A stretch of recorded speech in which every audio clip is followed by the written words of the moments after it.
જય શ્રી કૃષ્ણ મિત્રો, સ્વાગત છે તમારું એક નવા વિડીયોમાં। મિત્રો, એક શહેરમાં એક કપલ રહેતું હતું। બંનેના લગ્ન થયાને લગભગ 5 વર્ષથી પણ વધુ વર્ષો વીતી ગયા હતા। બંને એકબીજાથી ખૂબ જ ખુશ હતા। તેમ છતાં કોઈ વખત નાની મોટી વાતમાં બંને વચ્ચે જે રીતે દરેક પતિ પત્નીને રકઝક થતી હોય છે તે જ રીતે આ બંને વચ્ચે રકઝક થઈ જતી, પરંતુ બંને ફરી પાછા એકદમ હેપી કપલ બની જતા। એક વખત પત્નીને અચાનક જ મનમાં વિચાર આવ્યો। તે તરત જ એક કાગળ લઈને કંઈક લખવા બેસી ગઈ। થોડા સમય સુધી લખ્યું અને પછી તેને અચાનક તે કાગળ મૂકી દીધો। કાગળમાં શું લખી રહી હતી એ તો તેને જ ખબર હતી। પતિ પણ ઘરે હતો નહીં। તેને કાગળમાં કંઈક લખીને તે કાગળને ડાઇનિંગ ટેબલ પર રાખી દીધો। કાગળમાં જે લખ્યું હતું અને શા માટે લખ્યું હતું તેનું એક જ કારણ હતું। તે જોવા માંગતી હતી કે જો તે તેના પતિને છોડીને જતી રહે તો તેના પતિ પર શું વીતે તે જોવા માંગતી હતી।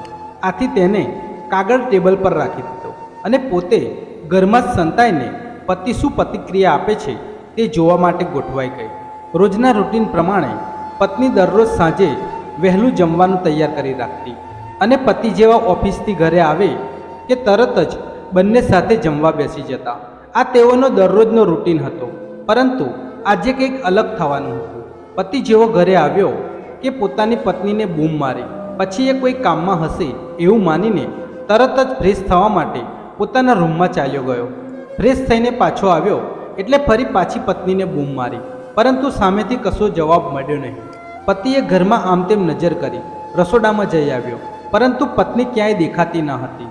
જોત જોતામાં તેની નજર ડાઇનિંગ ટેબલ પર પડી તો ટેબલ પર જમવાનું તૈયાર હતું નહીં, પરંતુ એક ડીશ ઉપર એક પત્ર લખીને મૂક્યો હતો। પતિને થોડું આશ્ચર્ય થયું, તેમ છતાં તેને એ કાગળ ખોલીને જોયો। કાગળમાં લખ્યું હતું કે હવે હું તમારી સાથે 1 મિનિટ પણ રહી શકતી નથી। હું તમારી સાથે રહીને ખૂબ જ કંટાળી ગઈ છું અને હવે હંમેશા માટે હું ઘર છોડીને જઈ રહી છું। પત્ર વાંચીને પતિ થોડા સમય સુધી કશું બોલ્યો નહીં અને ચૂપચાપ રહ્યો। પછી કંઈ જ પ્રતિક્રિયા આપ્યા વગર ખિસ્સામાંથી બોલપેન કાઢી અને એ જ કાગળ નીચે બીજું કંઈક લખવા માંડ્યો। પછી કાગળ પર કંઈક લખીને ફરી પાછો તે કાગળ જેમ હતો તેમ એ જ જગ્યાએ રાખી દીધો। આ બધું તેની પત્ની સંતાઈને જોઈ રહી હતી। પછી પતિ પોતે એકદમ ખુશીથી જાણે પાગલ થઈ ગયો હોય એ રીતે રાડો પાડવા લાગ્યો। પોતાના મનપસંદ ગીત ગાવા માંડ્યો અને સાથે સાથે ગીતના તાલ ઉપર નૃત્ય પણ કરવા લાગ્યો। તે ફ્રેશ થઈને આવ્યો હતો એટલે કપડાં પણ બીજા પહેર્યા હતા। હવે એકદમ વ્યવસ્થિત સરસ રીતે તૈયાર થઈને કોઈને ફોન લગાવ્યો અને કહ્યું કે હેલો, આજે હું બધા જ બંધનથી એકદમ ફ્રી થઈ ગયો છું। કદાચ મારી પત્નીને જે સાવ મૂર્ખ જેવી હતી તેને સમજાઈ ગયું હશે તે કોઈ રીતે મારા લાયક હતી નહીં। પછી એક ફોન મૂક્યો અને ફરી પાછો બીજા કોઈને ફોન જોડ્યો અને તરત જ કહી દીધું કે હેલો ડાર્લિંગ, આજથી મારી પત્ની મને છોડીને હંમેશા માટે ચાલી ગઈ છે। આજથી હું એકદમ ફ્રી થઈ ગયો છું અને અત્યારે જ મેં નવા કપડાં પણ પહેરી લીધા છે। હમણાં જ તને મળવા આવું છું, તું પણ તૈયાર થઈને રહેજે, હું હમણાં જ આવું છું। બસ આટલું કહીને પોતાના નવા કપડાં પર સ્પ્રે છાંટીને તે તરત જ ઘરની બહાર નીકળી ગયો। આ બધું જોઈને તેની પત્નીની આંખમાં આંસુ આવી ગયા। તે અંદરથી કેવું મહેસૂસ કરી રહી હશે તે શબ્દોમાં વર્ણવી શકાય તેમ નહોતું। તેમ છતાં પતિએ કાગળમાં કંઈક લખ્યું હતું, તે શું લખ્યું હશે તે જોવા માટે પલંગ નીચેથી બહાર આવીને ડાઇનિંગ ટેબલ પાસે ગઈ। કાગળ ઉપાડીને જોયું તો કાગળમાં નીચે તેના પતિએ લખ્યું હતું કે અરે પાગલ, હું ઓફિસથી આવ્યો ત્યારે જ પલંગ નીચે તારા પગ મને દેખાઈ ગયા હતા। હું હમણાં જ સામેથી નાસ્તો લઈને આવું છું, તું ફટાફટ તૈયાર થઈ જા, આજે આપણે બહાર જમવા જઈશું।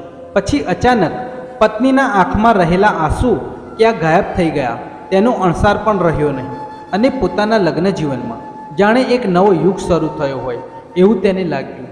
થોડી જ વારમાં પતિ આવ્યો એટલે તે પણ તૈયાર થઈ ચૂકી હતી।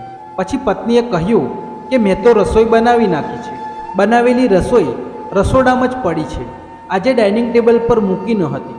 એટલે પતિએ જવાબ આપ્યો કે ભલે આજે રસોઈ બની ગઈ હોય, પરંતુ આપણે તો આજે બહાર જમવા જઈશું।